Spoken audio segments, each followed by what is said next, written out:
Jim is the street planner of the whole map, the one who keeps turning random game lobbies into headquarters, and headquarters into dynasties. He starts as a connector long before Sega exists, carrying the same core from T-Worlds to Clash of Clans to Kick to Amino. When Cancer Games begins as custom sim nights, he is the man at the table dealing the cards, setting the brackets, and deciding which room becomes the capital.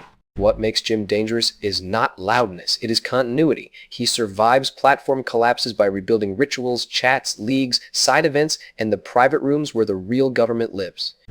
The record paints him as equal parts host, instigator, and warlord architect, beloved by one block, hated by another, but impossible to erase because too much of the city grid still runs through routes he built.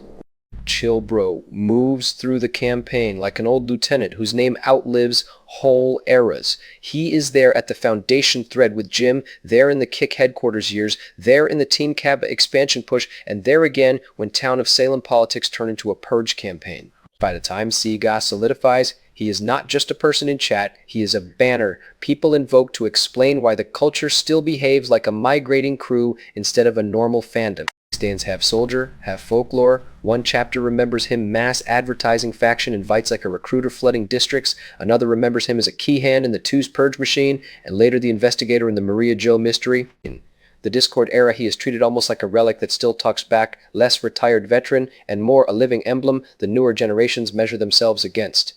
Billy Shears is one of the engineers of the League State, the kind of figure who looks like a side character until the power goes out and everyone realizes he was holding the wiring. In CGP Kegel culture, Billy is tied to the GM chat government layer, the hidden council rooms where scheduling, politics, and grudges move faster than the public scoreboard. His reputation comes from being necessary in systems that are always one bad night away from collapse. That is why the famous Rage Delete story matters so much. Billy nuking an early GM chat is remembered less as a tantrum and more as a perfect Seagay parable. Infrastructure is treated like a toy until it becomes sacred again 5 minutes later.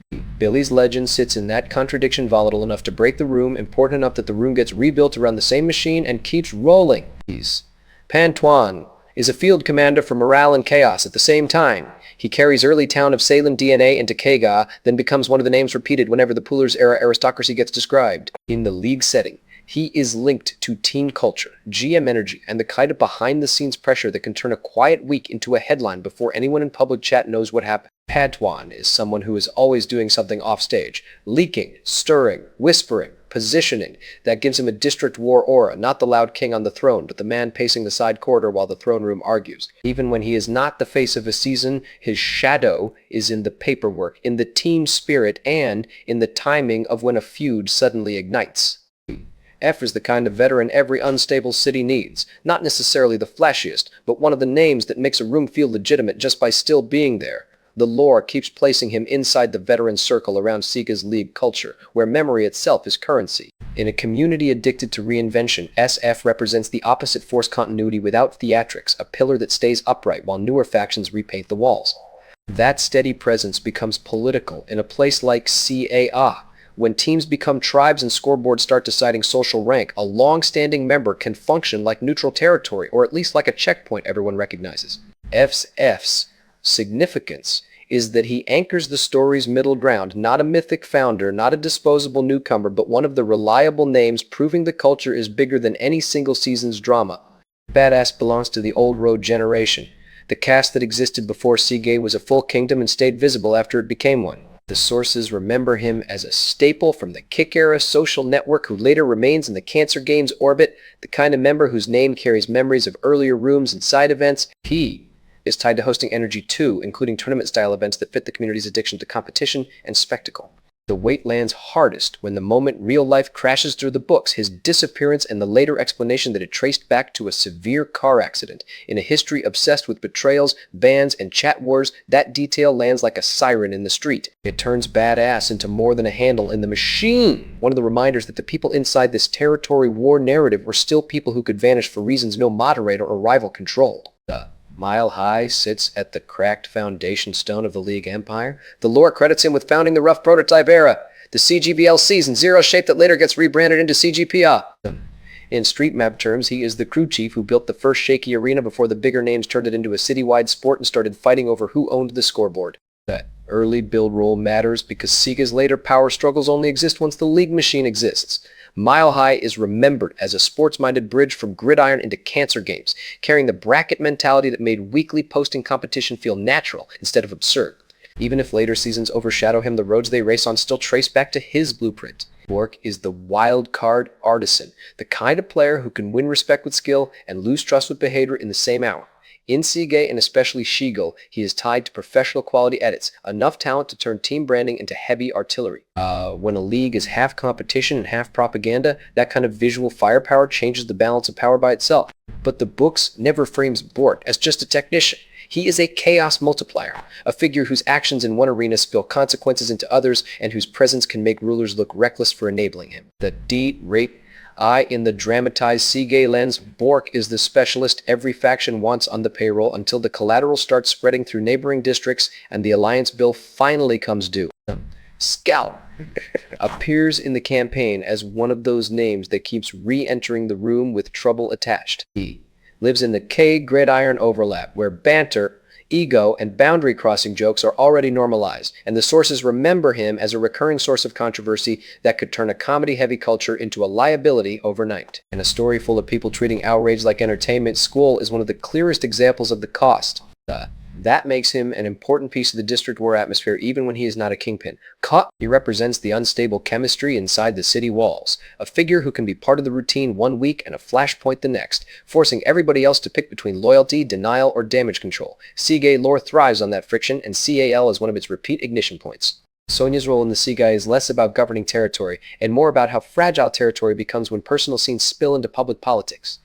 She sits in the Kaka and K-pop adjacent subculture lane where social drama can look small from the outside but trigger chain reactions once bigger personalities start weaponizing it. The sources place her near incidents that bleed into wider fallout, especially when age status dynamics become part of the argument. In the dramatized war record, Sonia is one of the names that shows how the war map was never clean. A conflict that starts as private humiliation or clique pressure can end up shaking leadership elsewhere because the same operators and spectators are orbiting every room.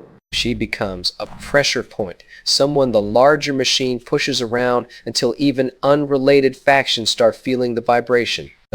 Joy, also remembered through the Anastrank identity, is written into Sega history like a saboteur who keeps changing jackets in the middle of the raid. Her is a harassment actor and a focal point in a major scandal, someone who tried to outrun consequences through persona shifts while still carrying the same trail of behavior behind her. In a community obsessed with alts and masks, that made her story hit especially hard. What gives Joy a distinct place in the campaign is the irony engine around her arc. Attempts to launder identity end up leaking more of the old record, and the campaign against others becomes part of the case against herself.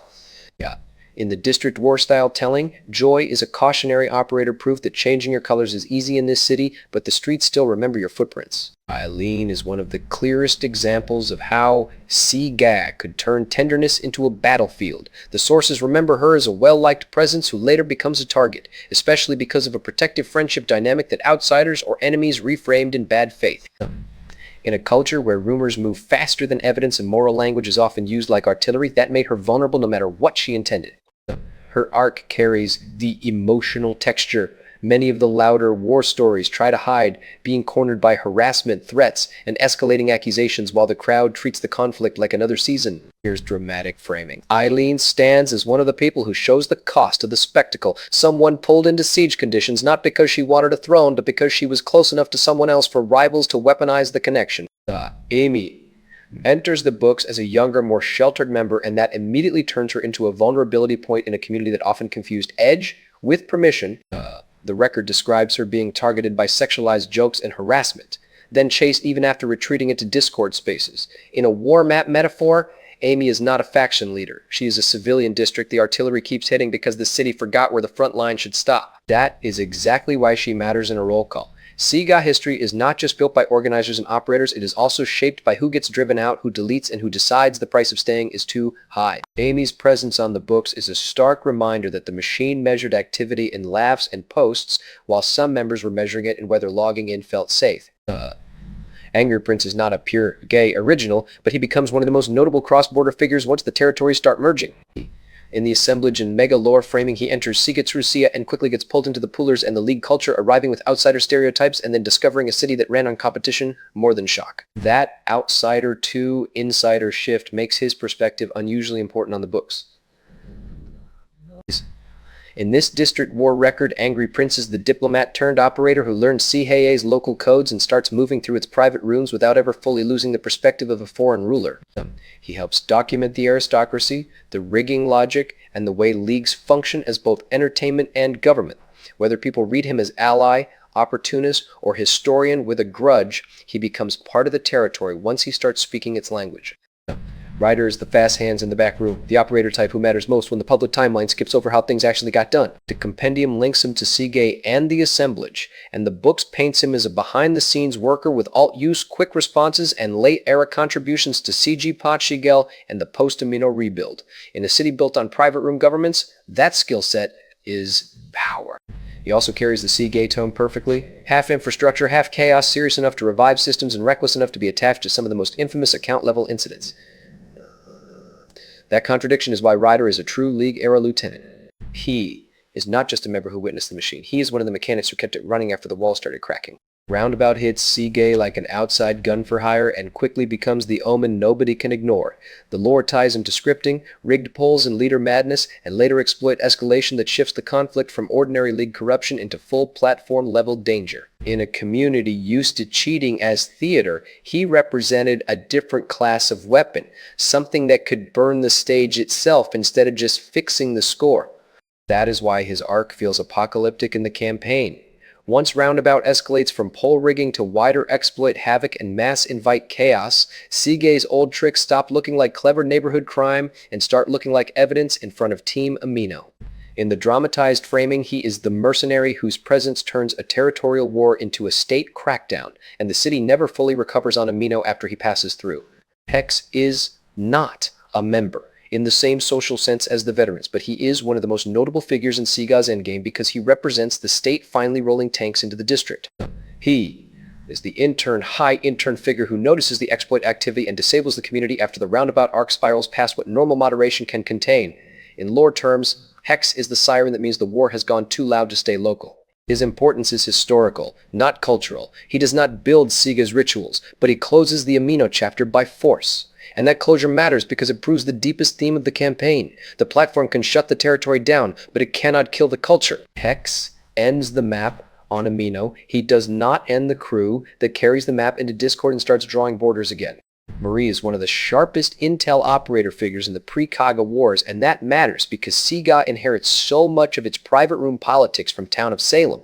The lore describes her as a flagship Toes member who later moves into cancer games, with a reputation tied to screenshots, alternate personas, and the kind of patient infiltration that can collapse an enemy clique without needing open combat first.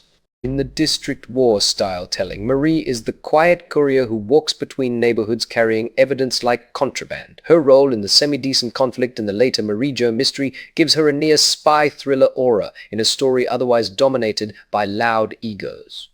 She helps explain why Seaga's later culture treated leaks, alts, and private chat receipts as standard weapons instead of scandalous exceptions. Joe matters less as a standalone kingpin and more as one of the book's most famous masks. In the Toes era record, Joe appears with writing habits and humor close enough to Marie to spark a long-running conspiracy, then becomes part of the paragraph war detective story that ChillBro eventually pushes to confession. For culture built on changing names and operating from side rooms, Joe becomes a symbol of identity as strategy. That symbolism carries directly into the later Cancer Games atmosphere. The Joe mystery taught the community to treat every voice as potentially doubled, every absence as suspicious, and every new person as a possible old operator in a new coat. In a dramatized district war narrative, Joe is the ghost identity that haunts the streets long after the original case is closed. Timit belongs to the pre-Amino Foundation layer, but he matters because he holds one of the first keys. The lore places him as the early T-World's clan side leader connected to the room that becomes the squad, the Kick headquarters template for everything that follows. In practical terms, he is part of the first succession story the moment ownership passes not through rules or elections, but because the person with the keys drifts away. That sounds small until you realize the whole Cancer Games chronicle keeps repeating the same succession pattern across bigger and bigger stages. Timit's handoff is the prototype, power lives in rooms, rooms outlive platforms, and whoever inherits the room inherits the next chapter.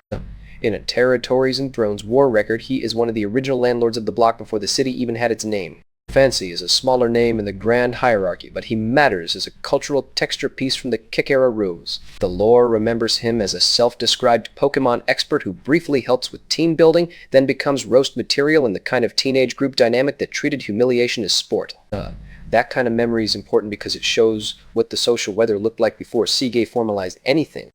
In the district war framing, Fancy is not a boss. He is a witness to how the streets learned their language. The laughter, the one-upmanship, the help mixed with ridicule, style of interaction all show up later in league rooms and public chats, just weaponized at larger scale. His brief role helps explain the emotional grammar the community carried into every later territory.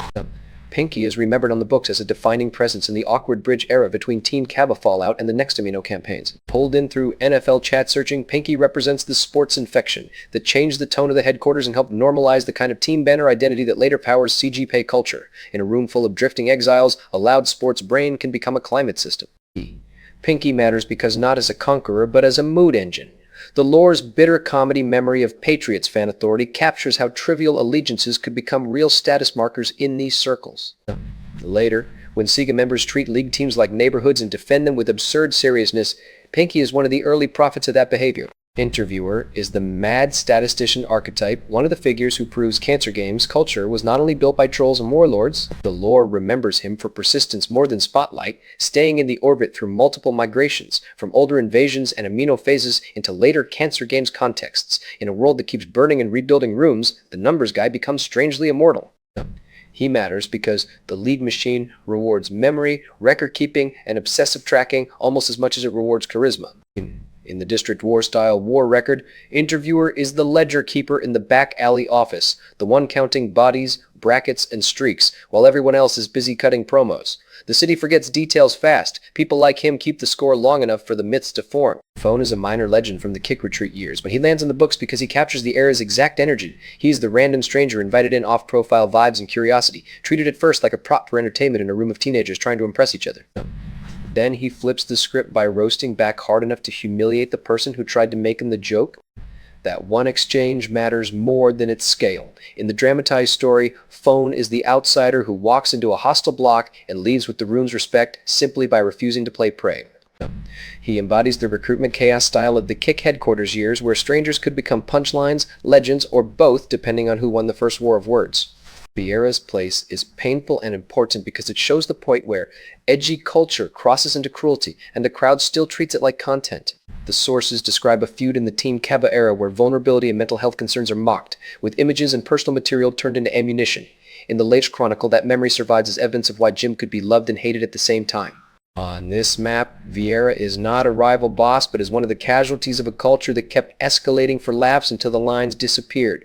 Her story belongs in a roll call because Cancer Games' history is not only the machine's victories, it is also the names attached to moments where the machine exposed what it could do to people when nobody in the room hit the brakes.